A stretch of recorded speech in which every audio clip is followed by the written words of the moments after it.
పెట్టండి కాఫీలు, వేయండి కుర్చీలు, చేయండి మర్యాదలు, కొట్టండి సలాములు. ఇక నుంచి మామూలుగా ఉండదు. పసుపు బిళ్ళ మోత మోగిపోవాల్సిందే. బిళ్ళ చూపిస్తే ఎలాంటి అధికారైనా దిగిరావాల్సిందే. వంగి వంగి దండాలు పెట్టాల్సిందే. అయిన వారి ఫైళ్లు చకచకా కదలాల్సిందే. లేకుంటే ఏమవుతుందో తెలుసుగా. పేరుకే మీరు ప్రభుత్వ ఉద్యోగులు. పసుపు బిళ్ళ చూపిస్తే కాఫీలు టీలు అందించే సర్వెంట్లు. ఇది నేను అంటున్న మాట కాదు సార్. సాక్షాత్తు మన మంత్రి గారు మీకిచ్చిన ప్రమోషన్. ఇక ఆర్టీఏ అధికారులకు మరో బంపర్ ఆఫర్. ఆపండి సీజులు, ఇవ్వండి పర్మిట్లు, కడగండి బస్సులు, తొడవండి లారీలు, పట్టండి కాళ్ళు. పేరుకే మీరంతా రవాణా శాఖ అధికారులు. పసుపు బిళ్ళ ముందు మీరంతా వట్టి క్లీనర్లు. ఇది నేనంటున్న మాట కాదు సార్. సాక్షాత్తు టీడీపీ సీనియర్ నేత వారి పాలనలో మీకిచ్చినటువంటి ప్రమోషన్. ఇక మున్సిపల్ అధికారులకు మరో భారీ బొనాంజా. కట్టండి చేతులు, వంచండి మోకాళ్ళు, రెక్కరించండి చెవులు, వినండి బూతులు, తేలేయండి కనుగుడ్లు. పేరుకే మీరంతా మున్సిపల్ అధికారులు. ఇకపై పసుపు బిళ్ళ ముందు మీరంతా బూతులు వినాల్సిన బానిసలు. ఇది నేనంటున్న మాట కాదు సార్. సాక్షాత్తు ఏపీ అసెంబ్లీకి కాబోయే స్పీకర్ గారు మీకిచ్చిన promotion. Last but not least మన పోలీసులకు కూడా ఒక ఆఫర్ ఉంది. తొడగండి ఖాకీలు, తీయండి లాఠీలు, పెట్టండి టోపీలు, కొట్టండి శాల్యూట్లు. కానీ మీలో ఎక్కడైనా వైఎస్ఆర్సీపీ రక్తం ఉంటే తక్షణమే రాజీనామా చేసి వెళ్ళిపోండి. ఇది నేనంటున్న మాట కాదు సార్. సాక్షాత్తు ఆ శాఖ మంత్రి గారు మీకిచ్చిన అద్దిరిపోయే ఆప్షన్. ప్రభుత్వ ఉద్యోగులకైనా పోలీసులకైనా నేను చెప్పేది ఒక్కటే.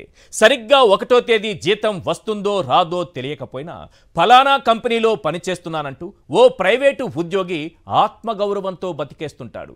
కానీ ఉన్నత చదువులు చదివి ఉన్నత పదవుల్లో ఉండి సమాజంలో ఉన్నతంగా బతుకుతూ గౌరవం పొందే ప్రభుత్వ ఉద్యోగులైనా పోలీసులైనా తమ ఆత్మగౌరవానికి భంగం కలిగితే చూస్తూ ఊరుకోరు. కానీ టీడీపీ అధికారంలోకి వచ్చాక మంత్రులు, ఎమ్మెల్యేలు మాట్లాడుతున్న మాటలు విని రాష్ట్ర ప్రజలు పాపం ప్రభుత్వ ఉద్యోగులకు ఇదేం కర్మ అనుకుంటున్నారు. ఇదే అంశంపై ఓ 10 పాయింట్లు ప్రజల నుంచి వినిపిస్తున్నాయి. అవేంటో ఒక్కసారి స్క్రీన్ పైన చూద్దాం.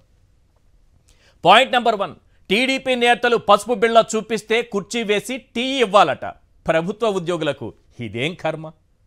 పాయింట్ నెంబర్ 2, బిళ్ళ చూపించాక కూడా మర్యాద చేయకుంటే వాళ్ళ సంగతి చూస్తారట.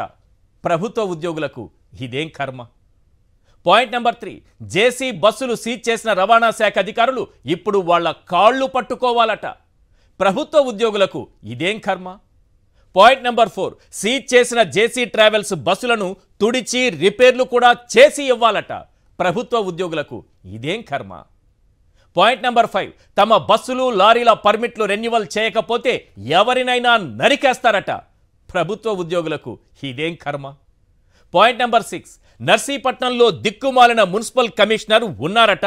అతని సంగతి తేలుస్తారట. ప్రభుత్వ ఉద్యోగులకు ఇదేం కర్మ.